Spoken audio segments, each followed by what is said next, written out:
হাদিস 551। আয়েশা রাদিয়াল্লাহু তাআলা আনহা থেকে বর্ণিত, তিনি বলেন, মুসলিম মহিলাগণ সর্বাঙ্গ চাদরে ঢেকে রাসূলুল্লাহ সাল্লাল্লাহু আলাইহি ওয়াসাল্লামের সঙ্গে ফজরের জামাআতে হাজির হতেন। তারপর সালাত আদায় করে তারা যার যার ঘরে ফিরে যেতেন। আবসা আধারে কেউ তাদের চিনতে পারত না। পরিচ্ছেদ 379। যে ব্যক্তি ফজরের এক রাকাত পেল। হাদিস 552। আবু হুরাইরা রাদিয়াল্লাহু তাআলা আনহু থেকে বর্ণিত, রাসূলুল্লাহ সাল্লাল্লাহু আলাইহি ওয়াসাল্লাম বলেছেন, যে ব্যক্তি সূর্য ওঠার আগে ফজরের সালাতের এক রাকাত পায় সে ফজরের সালাত পেল, আর যে ব্যক্তি সূর্য ডুবার আগে আসরের সালাতের এক রাকাত পেল সে আসরের সালাত পেল। পরিচ্ছেদ 380। যে ব্যক্তি সালাতের এক রাকাত পেল। হাদিস 553। আবু হুরাইরা রাদিয়াল্লাহু তাআলা আনহু থেকে বর্ণিত, রাসূলুল্লাহ সাল্লাল্লাহু আলাইহি ওয়াসাল্লাম বলেন, যে ব্যক্তি কোনো সালাতের এক রাকাত পায় সে সালাত পেল। টিকা: এক রাকাত সালাত আদায়ের সমপরিমাণ সময় অবশিষ্ট থাকতেও যদি কারো উপর সালাত ফরজ হয় তাহলে তাকে এই সালাত পরবর্তী যে কোনো সময় কাজা করে নিতে হবে। পরিচ্ছেদ 381। ফজরের পর সূর্য ওঠার আগে সালাত আদায়। হাদিস 554। ইবনে আব্বাস রাদিয়াল্লাহু তাআলা আনহুমা থেকে বর্ণিত, তিনি বলেন, কয়েকজন আস্থাভাজন ব্যক্তি আমার কাছে, যাদের মধ্যে শ্রেষ্ঠ হলেন ওমর রাদিয়াল্লাহু তাআলা আনহু, আমাকে বলেছেন যে রাসূলুল্লাহ সাল্লাল্লাহু আলাইহি ওয়াসাল্লাম ফজরের পর সূর্য উজ্জ্বল হয়ে না ওঠা পর্যন্ত এবং আসরের পর সূর্য অস্তমিত না হওয়া পর্যন্ত সালাত আদায় করতে নিষেধ করেছেন। হাদিস 555। ইবনে আব্বাস রাদিয়াল্লাহু তাআলা আনহুমা থেকে বর্ণিত, তিনি বলেন, আমার নিকট কয়েকজন ব্যক্তি এইরূপ বর্ণনা করেছেন। হাদিস 556। ইবনে ওমর রাদিয়াল্লাহু তাআলা আনহুমা থেকে বর্ণিত, তিনি বলেন, রাসূলুল্লাহ সাল্লাল্লাহু আলাইহি ওয়াসাল্লাম বলেছেন, তোমরা সূর্যোদয় ও সূর্যাস্তের সময় সালাত আদায়ের ইচ্ছা করো না। উরওয়া রাহমাতুল্লাহ আলাইহি বলেন, ইবনে ওমর রাদিয়াল্লাহু তাআলা আনহুমা আমাকে আরও বলেন যে রাসূলুল্লাহ সাল্লাল্লাহু আলাইহি ওয়াসাল্লাম বলেছেন, যদি সূর্যের একাংশ প্রকাশ পেয়ে যায় তাহলে পূর্ণরূপে উদিত না হওয়া পর্যন্ত সালাত আদায়ে বিলম্ব করো, আর যদি তার একাংশ ডুবে যায় তাহলে সম্পূর্ণরূপে অস্তমিত না হওয়া পর্যন্ত সালাত আদায়ে বিলম্ব করো। আবদাও অনুরূপ বর্ণনা করেছেন। হাদিস 557। আবু হুরাইরা রাদিয়াল্লাহু তাআলা আনহু থেকে বর্ণিত, রাসূলুল্লাহ সাল্লাল্লাহু আলাইহি ওয়াসাল্লাম দু ধরনের বেচাকেনা করতে, দুভাবে পোশাক পরিধান করতে এবং দু সময়ে সালাত আদায় করতে নিষেধ করেছেন। ফজরের পর সূর্য পূর্ণরূপে উদিত না হওয়া পর্যন্ত এবং আসরের পর সূর্য অস্তমিত না হওয়া পর্যন্ত তিনি কোনো সালাত আদায় করতে নিষেধ করেছেন। আর পুরো শরীর জড়িয়ে কাপড় পরতে এবং এক কাপড়ে যেমন লুঙ্গি ইত্যাদি পরে হাঁটু খাড়া করে এমনভাবে বসতে যাতে লজ্জাস্থান উপরের দিকে খুলে যায়, এমনটা করতে নিষেধ করেছেন। আর মুনাবাজা ও মুলামাসা এর পন্থায় বেচা কিনা নিষেধ করেছেন। টিকা: মুনাবাজা বিভিন্ন দরের একাধিক পণ্যদ্রব্য এক স্থানে রেখে মূল্য হিসাবে একটি অঙ্ক নির্ধারণ করে এ শর্তে বিক্রি করা যে ক্রেতা নির্দিষ্ট পরিমাণ দূরত্ব থেকে পাথর নিক্ষেপ করে যে পণ্যের গায়ে লাগাতে পারবে উল্লেখিত মূল্যে তাকে তা বাধ্যতামূলকভাবে গ্রহণ করতে হবে। এই পন্থার বেচাকেনা মুনাবাজা বলে অভিহিত। মুলামাসা একাধিক পণ্যের প্রত্যেকটির ভিন্ন ভিন্নভাবে মূল্য নির্ধারণ করে এভাবে বিক্রি করা যে ক্রেতা যেটি স্পর্শ করবে পূর্ব নির্ধারিত মূল্যে তাকে অবশ্যই তা গ্রহণ করতে হবে। এই ধরনের বেচাকিনা শরঈ পরিভাষায় মুলামাসা বলে অভিহিত। যেহেতু এতে পছন্দ অপছন্দের স্বাধীনতা থাকে না, তাই শরীয়ত এই দুটো পন্থাকে নিষিদ্ধ করেছে। পরিচ্ছেদ 382। সূর্যাস্তের পূর্ব মুহূর্তে সালাত আদায়ের উদ্যোগ নেবে না। হাদিস 558।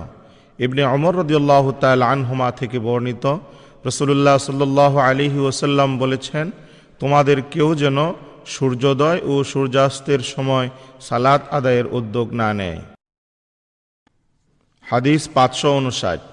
আবু সাঈদ খুদরি রাদিয়াল্লাহু তাআলা আনহু থেকে বর্ণিত, তিনি বলেন, আমি রাসূলুল্লাহ সাল্লাল্লাহু আলাইহি ওয়াসাল্লামকে বলতে শুনেছি যে ফজরের পর সূর্য উদিত হয়ে একটু উপরে না ওঠা পর্যন্ত এবং আসরের পর সূর্য অস্তমিত না হওয়া পর্যন্ত কোনো সালাত নেই। হাদিস 560। মুআবিয়া রাদিয়াল্লাহু তাআলা আনহু থেকে বর্ণিত, তিনি বলেন, তোমরা এমন এক সালাত আদায় করে থাকো রাসূলুল্লাহ সাল্লাল্লাহু আলাইহি ওয়াসাল্লামের সাহচর্য লাভ করা সত্ত্বেও আমরা তাকে কখনো তা আদায় করতে দেখিনি, বরং তিনি তা থেকে নিষেধ করেছেন, অর্থাৎ আসরের পর 2 রাকাত আদায় করতে। হাদিস 561। আবু হুরায়রা রাদিয়াল্লাহু তাআলা আনহু থেকে বর্ণিত, তিনি বলেন, রাসূলুল্লাহ সাল্লাল্লাহু আলাইহি ওয়াসাল্লাম 2 সময়ে সালাত আদায় করতে নিষেধ করেছেন, ফজরের পর সূর্য উদিত হওয়া পর্যন্ত এবং আসরের পর সূর্য অস্ত যাওয়া পর্যন্ত। পরিচ্ছেদ 383। যিনি আসরের ও ফজরের পর ব্যতীত অন্য সময়ে সালাত আদায় মাকরুহ মনে করেন না। ওমর, ইবনে ওমর, আবু সাঈদ ও আবু হুরায়রা রাদিয়াল্লাহু তাআলা আনহুম এই হাদিস বর্ণনা করেছেন। হাদিস 562। ইবনে ওমর রাদিয়াল্লাহু তাআলা আনহুমা থেকে বর্ণিত, তিনি বলেন, আমি আমার সঙ্গীদের যেভাবে সালাত আদায় করতে দেখেছি সেভাবেই আমি সালাত আদায় করি। সূর্যোদয় ও সূর্যাস্তের সময়ে সালাতের ইচ্ছা করা ব্যতীত রাতে বা দিনে যে কোনো সময় কেউ সালাত আদায় করতে চাইলে আমি নিষেধ করি না। পরিচ্ছেদ 384। আসরের পর কাজা বা অনুরূপ কোনো সালাত আদায় করা। কুরাইব রহমাতুল্লাহ আলাইহি উম্মে সালামা রাদিয়াল্লাহু তাআলা আনহা থেকে বর্ণনা করেন যে নবী করিম সাল্লাল্লাহু আলাইহি ওয়াসাল্লাম আসরের পর 2 রাকাত সালাত আদায় করলেন এবং বললেন, আব্দুল কায়ুস গোত্রের লোকেরা আমাকে জুহরের পরবর্তী 2 রাকাত সালাত আদায় থেকে ব্যস্ত রেখেছিল। হাদিস 563। আয়েশা রাদিয়াল্লাহু তাআলা আনহা থেকে বর্ণিত, তিনি বলেন, সে মহান সত্তার শপথ যিনি তাকে নবী করিম সাল্লাল্লাহু আলাইহি ওয়াসাল্লামকে উঠিয়ে নিয়েছেন, আল্লাহর সান্নিধ্যে যাওয়ার পূর্ব পর্যন্ত তিনি 2 রাকাত সালাত কখনোই ছাড়েননি। আর সালাতে দাঁড়ানো যখন তার পক্ষে সম্ভব হয়নি তখনই তিনি আল্লাহর সান্নিধ্যে চলে গেছেন। তিনি তার এই সালাত অধিকাংশ সময় বসে বসেই আদায় করতেন। আয়েশা রাদিয়াল্লাহু তাআলা আনহা এই সালাত দ্বারা আসরের পরবর্তী 2 রাকাতের কথা বুঝিয়েছেন।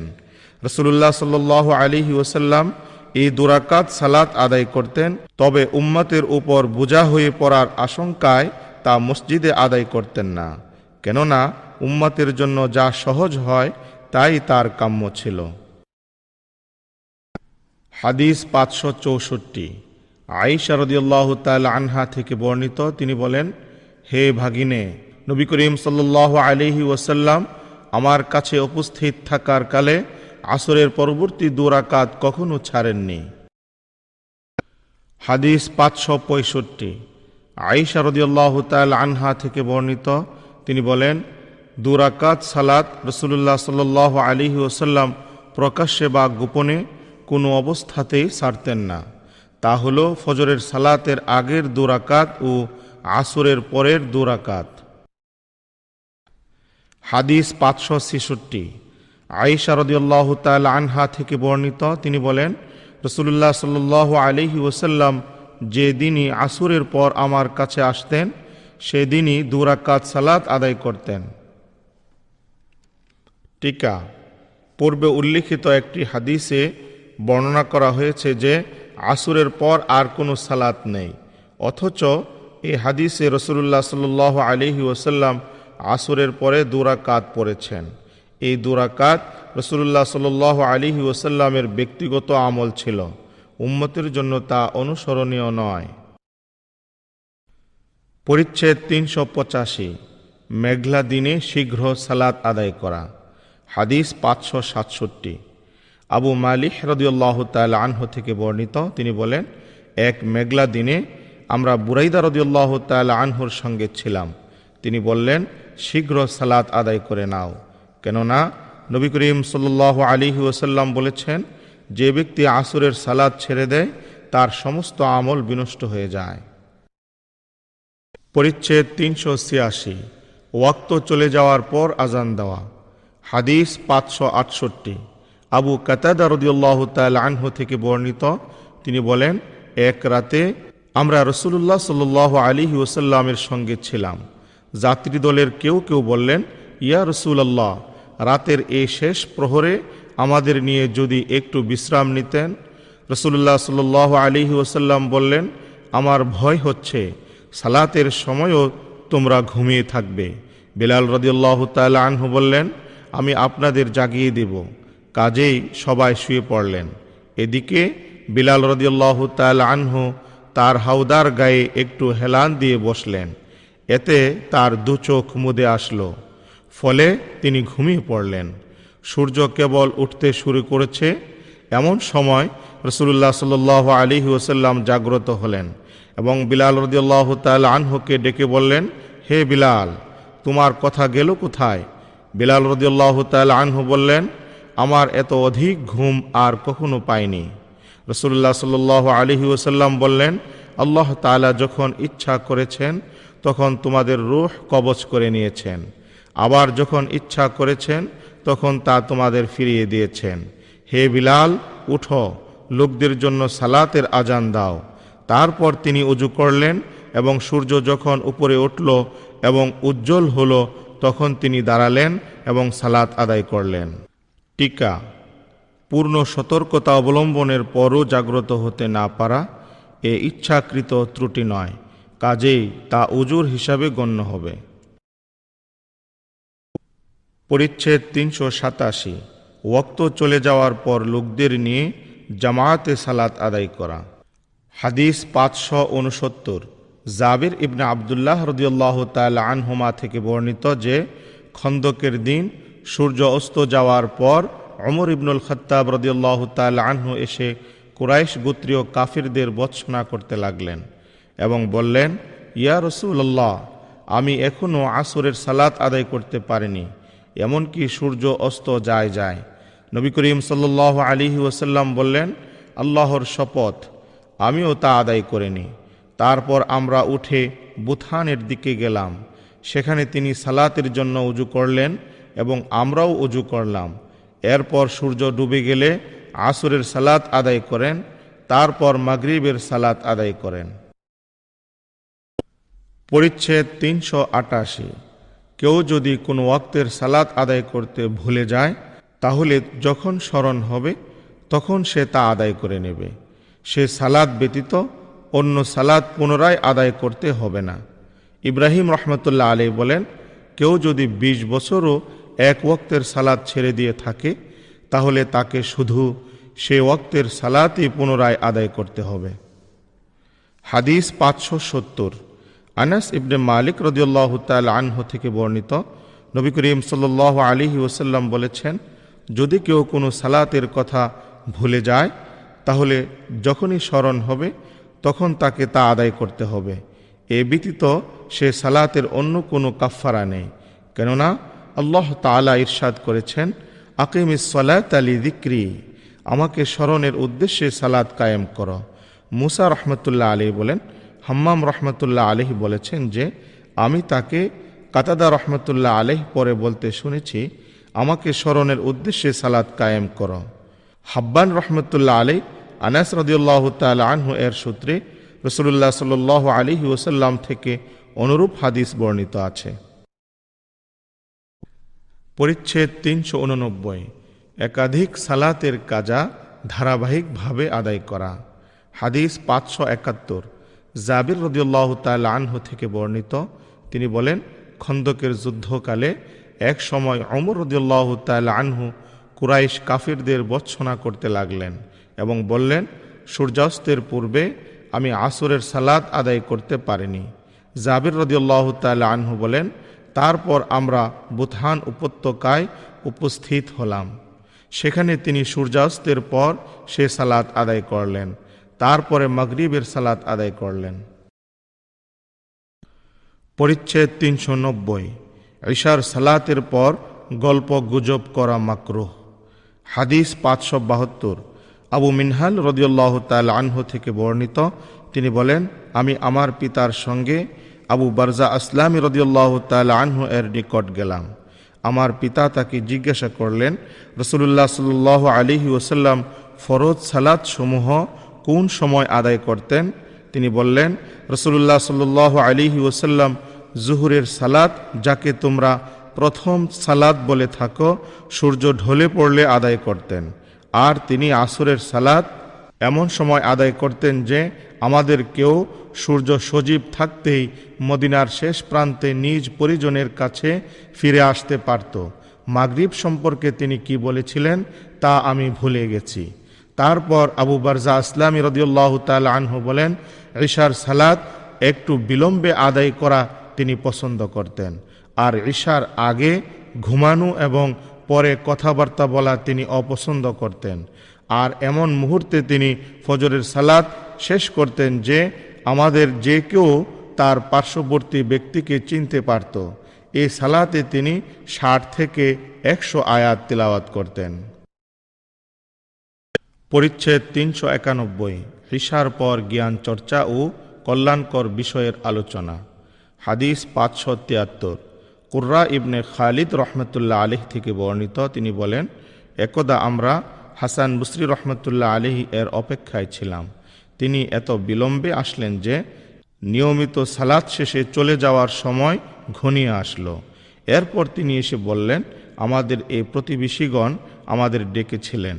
তারপর তিনি বললেন, আনাস ইবনে মালিক রাদিয়াল্লাহু তাআলা আনহু বর্ণনা করেছেন, এক রাতে আমরা রাসূলুল্লাহ সাল্লাল্লাহু আলাইহি ওয়াসাল্লামের অপেক্ষায় ছিলাম, এমনকি প্রায় অর্ধেক রাত হয়ে গেল। তখন এসে তিনি আমাদের নিয়ে সালাত আদায় করলেন।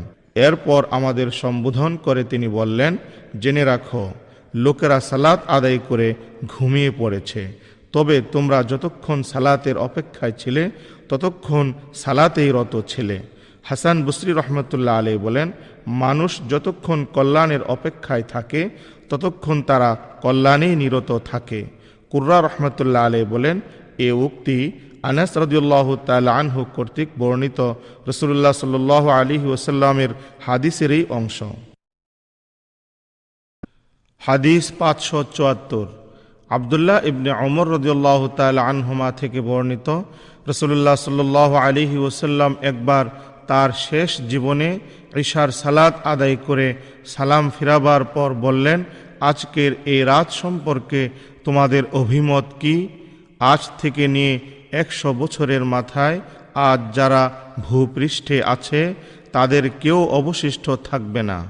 কিন্তু সাহাবীগণ রাসূলুল্লাহ সাল্লাল্লাহু আলাইহি ওয়াসাল্লামের 100 বছরের এই উক্তি সম্পর্কে নানাবিধ জল্পনা কল্পনা করতে থাকেন। প্রকৃতপক্ষে রাসূলুল্লাহ সাল্লাল্লাহু আলাইহি ওয়াসাল্লাম বলেছেন, আজকে যারা জীবিত আছে তাদের কেউ ভূপৃষ্ঠে থাকবে না। এর দ্বারা তিনি বোঝাতে চেয়েছেন যে এই শতাব্দী ওই যুগের পরিসমাপ্তি ঘটাবে। পরিচ্ছেদ 392, পরিবার পরিজন ও মেহমানের সাথে রাতে কথাবার্তা বলা। হাদিস 575, আব্দুর রহমান ইবনে আবু বকর রাদিয়াল্লাহু তাআলা আনহুমা থেকে বর্ণিত যে আসহাবে সুফা ছিলেন খুবই দরিদ্র। একদা নবী করিম সাল্লাল্লাহু আলাইহি ওয়াসাল্লাম বললেন, যার কাছে দুজনের আহার আছে সে যেন তাদের থেকে তৃতীয় জনকে সঙ্গে করে নিয়ে যায়, আর যার কাছে 4 জনের আহারের সংস্থান আছে সে যেন পঞ্চম বা ষষ্ঠ জন সঙ্গে নিয়ে যায়। আবু বকর রাদিয়াল্লাহু তাআলা আনহু 3 জন সাথে নিয়ে আসেন এবং রাসূলুল্লাহ সাল্লাল্লাহু আলাইহি ওয়াসাল্লাম 10 জন নিয়ে আসেন। আব্দুর রহমান রাদিয়াল্লাহু তাআলা আনহু বলেন, আবু বকর রাদিয়াল্লাহু তাআলা আনহুর ঘরে আমি, আমার পিতা ও মাতা, এই 3 জন সদস্য ছিলাম। রাবী বলেন, আমি জানি না তিনি আমার স্ত্রী এবং খাদিম এই কথা বলেছিলেন কিনা। আবু বকর রাদিয়াল্লাহু তাআলা আনহু রাসূলুল্লাহ সাল্লাল্লাহু আলাইহি ওয়াসাল্লামের ঘরেই রাতের আহার করেন এবং ইশার সালাত পর্যন্ত সেখানে অবস্থান করেন। ইশার সালাতের পর তিনি আবার রাসূলুল্লাহ সাল্লাল্লাহু আলাইহি ওয়াসাল্লামের ঘরে ফিরে আসেন এবং রাসূলুল্লাহ সাল্লাল্লাহু আলাইহি ওয়াসাল্লামের রাতের আহার শেষ করা পর্যন্ত সেখানেই অবস্থান করেন। আল্লাহর ইচ্ছায় কিছু সময় অতিবাহিত হওয়ার পর বাড়ি ফিরলে তার স্ত্রী তাকে বললেন, মেহমানদের কাছে আসতে কিসে আপনাকে ব্যস্ত রেখেছিল? কিংবা তিনি বলেছিলেন, বর্ণনাকারীর সন্দেহ মেহমান থেকে। আবু বকর রাদিয়াল্লাহু তাআলা আনহু বললেন, এখনও তাদের খাবার দাওনি? তিনি বললেন, আপনি না আসা পর্যন্ত তারা খেতে অস্বীকার করেন। তাদের সামনে হাজির করা হয়েছিল, তবে তারা খেতে সম্মত হননি। আব্দুর রহমান রাদিয়াল্লাহু তাআলা আনহু বলেন, পিতার তিরস্কারের ভয়ে আমি সরে গিয়ে আত্মগোপন করলাম। তিনি রাগান্বিত হয়ে বললেন, ওরে বোকা, এবং ভর্ৎসনা করলেন। আর মেহমানদের বললেন, খেয়ে নিন, আপনারা অস্বস্তিতে ছিলেন। এরপর তিনি বললেন, আল্লাহর কসম, আমি কখনোই খাব না। আব্দুর রহমান রাদিয়াল্লাহু তাআলা আনহু বলেন, আল্লাহর কসম, আমরা লোকমা উঠিয়ে নিতেই নিচ থেকে তা অধিক পরিমাণে বেড়ে যাচ্ছিল। তিনি বলেন, সকলেই পেট ভরে খেলেন, অথচ আগের চাইতে অধিক খাবার রয়ে গেল। আবু বকর রাদিয়াল্লাহু তাআলা আনহু খাবারের দিকে তাকিয়ে দেখতে পেলেন তা আগের সমপরিমাণ কিংবা তার চাইতেও বেশি। তিনি তার স্ত্রীকে বললেন, হে বনু ফিরাসের বোন, এ কি? তিনি বললেন, আমার চোখের প্রশান্তির কসম, এ তো এখন আগের চাইতে 3 গুণ বেশি। আবু বকর রাদিয়াল্লাহু তাআলা আনহু তা থেকে আহার করলেন এবং বললেন, আমার সেই শপথ শয়তানের পক্ষ থেকেই হয়েছিল। এরপর তিনি আরও লোকমা মুখে দিলেন এবং অবশিষ্ট খাবার নবী করিম সাল্লাল্লাহু আলাইহি ওয়াসাল্লামের দরবারে নিয়ে গেলেন। ভোর পর্যন্ত সে খাদ্য রাসূলুল্লাহ সাল্লাল্লাহু আলাইহি ওয়াসাল্লামের সেখানেই ছিল। এদিকে আমাদের ও অন্য একটি গোত্রের মাঝে যে সন্ধি ছিল তার সময়সীমা পূর্ণ হয়ে যায় এবং তারা মদিনায় আসে। আমরা তাদের 12 জনের নেতৃত্বে ভাগ করে দেই। তাদের প্রত্যেকের সঙ্গেই কিছু কিছু লোক ছিল, তবে প্রত্যেকের সঙ্গে কতজন ছিল তা আল্লাহ ভালো জানেন। তারা সকলেই সেই খাদ্য থেকে আহার করেন। রাবি বলেন, কিংবা আব্দুর রহমান রাদিয়াল্লাহু তাআলা আনহু যেভাবে বর্ণনা করেছেন।